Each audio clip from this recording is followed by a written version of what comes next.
ಈ ವಿಡಿಯೋವನ್ನು ನೋಡುವ ಮುನ್ನ ನೀವು ಇನ್ನೂ ಕೂಡ ನಮ್ಮ ಚಾನೆಲ್ ಅನ್ನು ಸಬ್ಸ್ಕ್ರೈಬ್ ಆಗದಿದ್ದರೆ ಸಬ್ಸ್ಕ್ರೈಬ್ ಆಗಿ ಮತ್ತು ಈ ವಿಡಿಯೋಗೆ ಒಂದು ಲೈಕ್ ಮಾಡಿ. Hi friends, life line Kannada GK ಅಡ್ಡಾದ ಮತ್ತೊಂದು ವಿಡಿಯೋಗೆ ಸ್ವಾಗತ.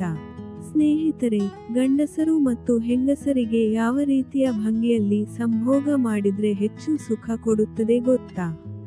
ಇದನ್ನು ನೀವು ತಿಳಿಯದೆ ಹೋದಲ್ಲಿ ನಿಮ್ಮ ದಾಂಪತ್ಯ ಜೀವನದಲ್ಲಿ ಹೆಚ್ಚು ಸುಖ ಕಾಣಲು ಸಾಧ್ಯವಾಗುವುದಿಲ್ಲ. ಈ ವಿಡಿಯೋದಲ್ಲಿನ ಮಾಹಿತಿ ಕುತೂಹಲಕಾರಿಯಾಗಿದ್ದು, ಹೀಗಾಗಿ ಯಾರು ಕೂಡ ವಿಡಿಯೋವನ್ನು ಸ್ಕಿಪ್ ಮಾಡದೆ ಸಂಪೂರ್ಣವಾಗಿ ನೋಡಿ. ಸ್ನೇಹಿತರೆ, ಲೈಂಗಿಕ ಜೀವನದ ಬಗ್ಗೆ ಕೆಲವು ತಜ್ಞರು ಸಂಶೋಧನೆಗಳನ್ನು ನಡೆಸಿದ್ದಾರೆ. ಬಳಿಕ ಮಿಲನ ಕ್ರಿಯೆಗೆ ಉತ್ತಮವಾದ ಭಂಗಿಗಳ ಬಗ್ಗೆ ತಿಳಿಸಿದ್ದಾರೆ.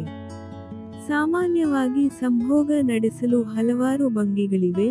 ಪ್ರತಿಯೊಬ್ಬರು ತಮಗೆ ಇಷ್ಟದ ಮತ್ತು ಅನುಕೂಲವಾಗುವಂತಹ ಭಂಗಿಗಳನ್ನು ಆಯ್ಕೆ ಮಾಡಿಕೊಳ್ಳುತ್ತಾರೆ. ಆದರೆ ನೀವು ತಿಳಿಯಬೇಕಾದ ವಿಷಯ ಏನೆಂದರೆ, ಭಂಗಿಯನ್ನು ಆಯ್ಕೆ ಮಾಡುವಾಗ ಅತಿ ಹೆಚ್ಚು ತೃಪ್ತಿದಾಯಕ ಯಾವ ಭಂಗಿ ನೀಡುತ್ತದೆ ಅದರ ಬಗ್ಗೆ ತಿಳಿಯಬೇಕು.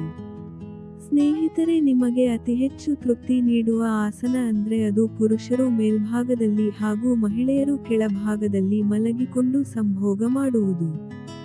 ಈ ರೀತಿಯ ಸಂಭೋಗ ಹೆಚ್ಚು ಸೂಕ್ತ ಎಂಬುದು ಅಧ್ಯಯನಗಳು ತಿಳಿಸಿವೆ. ಯಾಕೆಂದರೆ ಈ ಭಂಗಿಯಲ್ಲಿ ಪುರುಷ ಹಾಗೂ ಮಹಿಳೆಯರ ಮುಖದ ಭಾವನೆ ಸ್ಪಷ್ಟವಾಗಿ ಕಾಣುತ್ತದೆ. ಅಷ್ಟೇ ಅಲ್ಲದೆ ಸಂತಾನಕ್ಕಾಗಿ ಪ್ರಯತ್ನ ಮಾಡುತ್ತಿದ್ದರಿಗೂ ಈ ಭಂಗಿ ಒಳ್ಳೆಯದು ಅಂತ ಹೇಳಲಾಗುತ್ತದೆ. ಈ ಭಂಗಿಯಲ್ಲಿ ವೀರ್ಯಾಣು ಪ್ರವೇಶ ಸುಲಭವಾಗುತ್ತದೆ. ಆದ್ದರಿಂದ ಈ ಭಂಗಿಯನ್ನು ನಿಮ್ಮ ಲೈಂಗಿಕ ಜೀವನದಲ್ಲಿ ಅಳವಡಿಸಿಕೊಳ್ಳಬಹುದು. ಅದಕ್ಕೂ ಮುನ್ನ ಈ ಭಂಗಿ ನಿಮಗೆ ಸರಿ ಎನಿಸುತ್ತದೆಯೇ ಎನ್ನುವುದನ್ನು ಮೊದಲು ಮುಕ್ತವಾಗಿ ಸಂಗಾತಿಯೊಂದಿಗೆ ಮಾತನಾಡಿ. ಸ್ನೇಹಿತರೆ, ನೋಡಿದ್ರಲ್ಲ, ಇದೇ ತರಹದ ಮಾಹಿತಿಗಾಗಿ ನಮ್ಮ ಚಾನಲ್ ಸಬ್ಸ್ಕ್ರೈಬ್ ಮಾಡಿಕೊಳ್ಳಿ. ಈ ಮಾಹಿತಿ ಇಷ್ಟವಾದಲ್ಲಿ ವಿಡಿಯೋಗೆ ಲೈಕ್ ಮಾಡಿ, ಶೇರ್ ಮಾಡಿ. ನಮಸ್ಕಾರ.